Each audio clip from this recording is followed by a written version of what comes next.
वाला है, क्या वो सब इसमें आएंगे? देखिए, अभी जिनसे भी मैं मिल रहा हूं वो पब्लिकली कह रहे हैं इस बात को कि हम काले धन और भ्रष्टाचार के खिलाफ इस मुहिम में समर्थन दे रहे हैं। अब यदि वो इससे पीछे हटेंगे तो इससे हमारी क्रेडिबिलिटी कम नहीं होगी, उनको सोचना पड़ेगा। बाबा जी, मैं पूछना चाहता हूं, काला धन इकट्ठा होने के पीछे सबसे बड़ी वजह क्या है और इसको कैसे रोका जा सकता है? देखिए, सबसे बड़ी वजह तो है सरकार की आर्थिक नीतियां ठीक नहीं है। किसी भी देश की इकोनॉमी में 2 से 3% करेंसी होनी चाहिए, और वो भी बड़ी करेंसी नहीं होती। यूके में, यूएसए में, कनाडा में, किसी भी देश के अंदर बड़ी करेंसी नहीं है। हमारे यहाँ पर 500 और 1000 के नोट ही करीब बड़ी करेंसी, उसमें थोड़ी सी सौ की भी है, 97% है। जबकि किस देश के 80 करोड़ से ज्यादा लोगों को रोज का 20 रुपए भी खर्च करने को नहीं मिलता है। तो एक तो क्योंकि बड़ी करेंसी ट्रेसेबल नहीं होती, उससे ब्लैक मनी जनरेट होती है। एक सरकार का गलत टैक्सेशन सिस्टम होता है, उससे ब्लैक मनी जनरेट होती है। तीसरा, घोटाले होते हैं। तो शुरू से ही आज तक सरकार ने नीतियां ही ऐसी बनाई जिससे काला धन पैदा हो, और इस काले धन का इस्तेमाल जो है सबसे ज्यादा कौन करते हैं? सबसे ज्यादा पॉलिटिशियन करते हैं, सबसे ज्यादा कॉर्पोरेट के लोग करते हैं। तो वो कभी भी नहीं चाहते। और उन्हीं पॉलिटिशियन से आप मदद मांग रहे हैं काले धन के मुद्दे पे? उन्हीं पॉलिटिशियन से मिल रहे हैं, मुलाकात कर रहे हैं और उन्हीं पॉलिटिशियन से आप मदद मांग रहे हैं? ये जो है देश का लोकतांत्रिक सिस्टम ऐसा है कि काले धन के खिलाफ कानून बनाने का अधिकार केवल केंद्र सरकार को है। तो केंद्र सरकार के ऊपर दबाव डालने के लिए उन्हीं नेताओं को पकड़ना पड़ेगा। यदि मैं सरकार होता तो मैं उनके पास कभी नहीं जाता। ठीक है, मेरा सवाल, हाँ प्लीज। Ji ma'am. हाँ जी बाबा जी, आप काले धन कहते हैं वापस आना चाहिए देश में, अपने देश में आना चाहिए, एफडीआई के जरिए आनी चाहिए, जो भी आना चाहिए। अगर आपको वित्त मंत्री बना दिया जाए तो आप कैसे काला धन वापस लाएंगे? सबसे पहले तो जो एफडीआई आया है देश के अंदर, इसके मूल स्रोत, अल्टीमेट इसका सोर्स और अल्टीमेट इसके ओनर, उसके बारे में हम पता लगाएंगे। और उनके बारे में पता लगते ही काले धन का पूरा खजाना खुल जाएगा।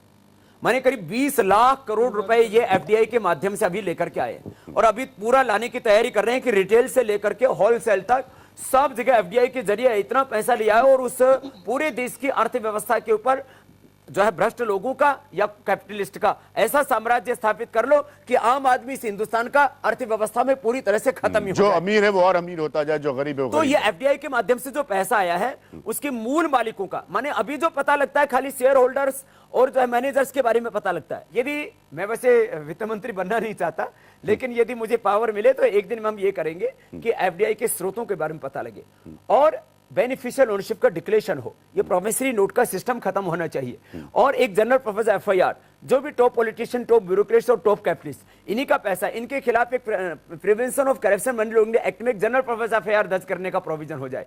आप जितना योगा में सफल हुए हैं, योगा के लिए आपको लोग इतना फॉलो करते हैं, और आप एकदम से राजनीति में ट्रेंड किया है और इतना सटीक मुद्दा उठाया आपने, तो क्या आप इसमें सफल होने के कितने चांसेस हैं? पूछ रही है कि आप पॉलिटिकल योगा में सक्सेसफुल होंगे कि नहीं? राजयोग। हाँ, यही कह सकते हैं। देखो बहन, अभी भी हमने योग छोड़ा नहीं। मैं सुबह 5 से 8 यही काम करता हूँ।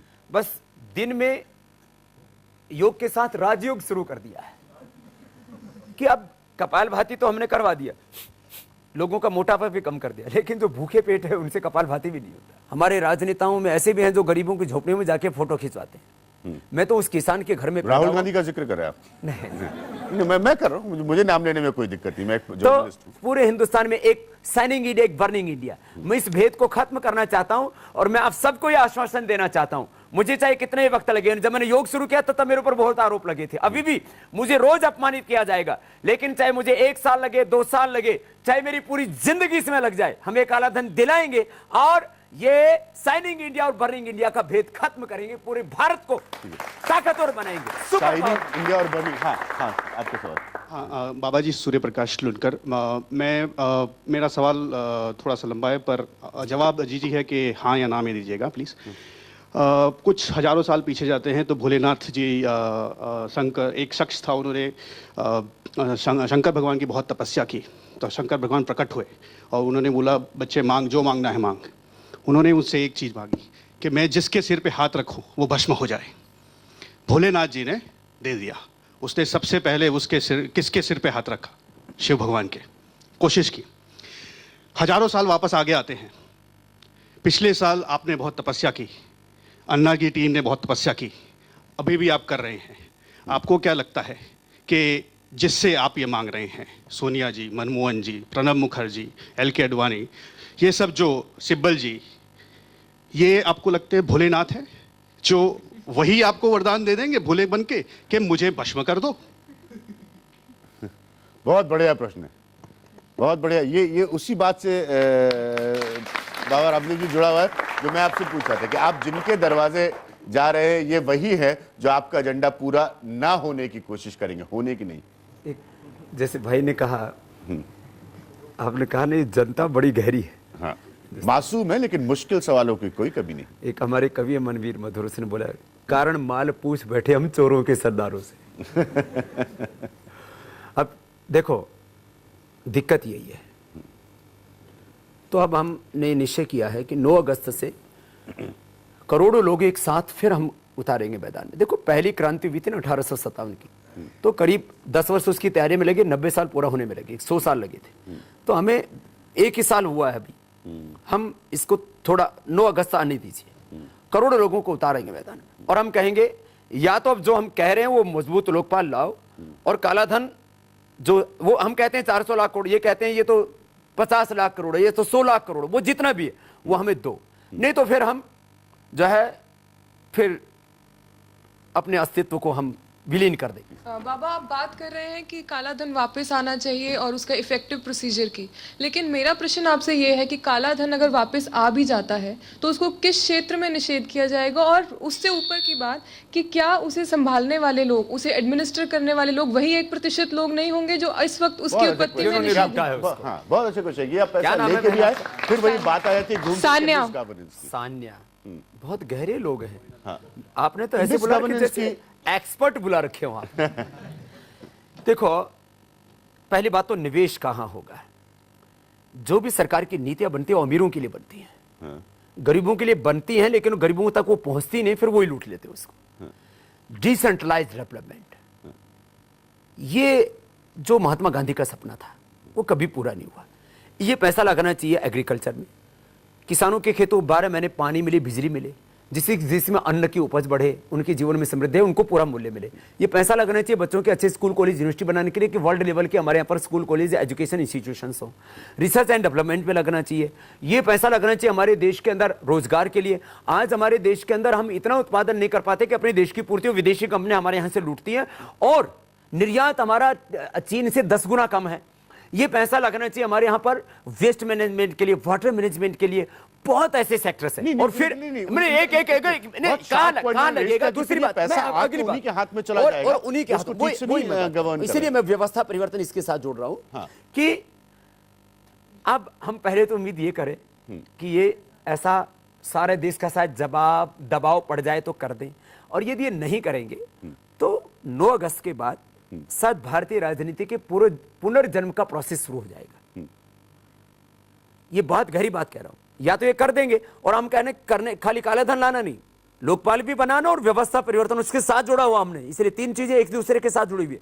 यदि ये नहीं करेंगे तो भारतीय राजनीति का पुनर्जन्म होगा और आम लोगों के हाथों में, ईमानदार लोगों के हाथों में सत्ता आएगी। इसलिए थोड़ा सा इंतजार कीजिए, ऐसे लोग भी सत्ता में बैठेंगे जो 1 रुपए भी देश का खाएंगे नहीं, देश के साथ धोखा और गद्दारी नहीं करेंगे। एक सवाल बहुत जल्दी से, ये सवाल मेरे ख्याल में पता नहीं कितनी बार अन्ना हजारे उनकी टीम से पूछा गया है, या सवाल आपसे भी उतना लाजमी होता है कि जब आप पॉलिटिकल डीकंस्ट्रक्शन की बात करते हैं कि सियासत का स्तर गिरा है, नेताओं का स्तर गिरा है, तो फिर ऑल्टरनेटिव जनता के सामने क्या होता है? क्योंकि कोई अब सियासत में तो उतरना नहीं चाहता। देखिए, अब इसी का निर्णय 9 अगस्त को करेंगे कि या तो ये करे, या तो मजबूत लोकपाल लाएं, नहीं तो जाए। या तो जो हम कह रहे हैं वो सरकार करेगी, नहीं तो फिर गिरेगी, और उसके बाद जो है पुनर्निर्माण, पुनर्जन्म भारतीय राजनीति का होगा। तो ये एक बहुत ही पेचीदा, बहुत ही अनसुलझा, बहुत ही गहरा और बहुत दूर तक मार करने वाला प्रश्न है। हाँ, ठीक है, आप लोग उस रास्ते को टटोलने की कोशिश करेंगे। वक्त हमारे लिए ब्रेक का, हम जल्दी से वापस आते हैं जनता के कुछ और सवालों को लेकर। जैसे बाबा रामदेव ने खुद कहा कि जनता के सवाल बहुत गहरे, और मैं इस बात का हमेशा से क्रेडिट देता आया हूं बाबा रामदेव को कि ब्लैक मनी एक ऐसा मुद्दा था जिसकी सुबगो-अबाहट आपको सुनाई पड़ती थी। लोग दबी जबान बात करते थे, लोग कहते थे अरे इसके पास बहुत पैसा है, उसके पास बहुत पैसा है, लेकिन ये कभी एक मुद्दे में तब्दील नहीं हुआ। इस पर डिबेट हो रही है। ये वही कहानी है जो लोकपाल पर भी अप्लाई होती है। लोकपाल एक बहुत पुराना विधेयक है, उस पर बहुत पुरानी बहस हुई, लेकिन उस पर एक राष्ट्रीय बहस होगी जनता को शामिल करके। ये स्थिति अन्ना हजारे के बाद बदली है। वक्त हमारे लिए एक ब्रेक का, मैं वापस आऊंगा, देखूंगा और जनता के गहरे सवाल क्या है। बाबा रामदेव के लिए काला धन हमें दिखता है पूरे देश में, अब सरकार अंधी उसको दिखाई ना दे तो क्या करे। प्रधानमंत्री जी हमारे दरअसल व्यक्तिगत तौर पर तो ईमानदार दिखते हैं, लेकिन राजनीतिक तौर पर जो अपनी जो जिम्मेदारी है और ईमानदारी उसको नहीं निभा पा रहे हैं। मुझे किसी एनजीओ ने बड़ा नहीं बनाया, मुझे किसी विदेशी पुरस्कार ने बड़ा नहीं बनाया, मुझे किसी राजनेताओं ने बड़ा नहीं बनाया। अंतिम श्वास तक कभी राजनीतिक पद नहीं ग्रहण करूंगा।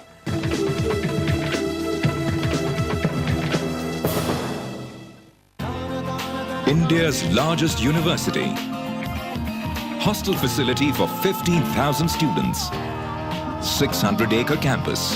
Lovely professional university. Transforming education, transforming India. वही खानदानी स्वाद नए होलोग्राफिक पाउच में। पान बहार, द हेरिटेज पान मसाला।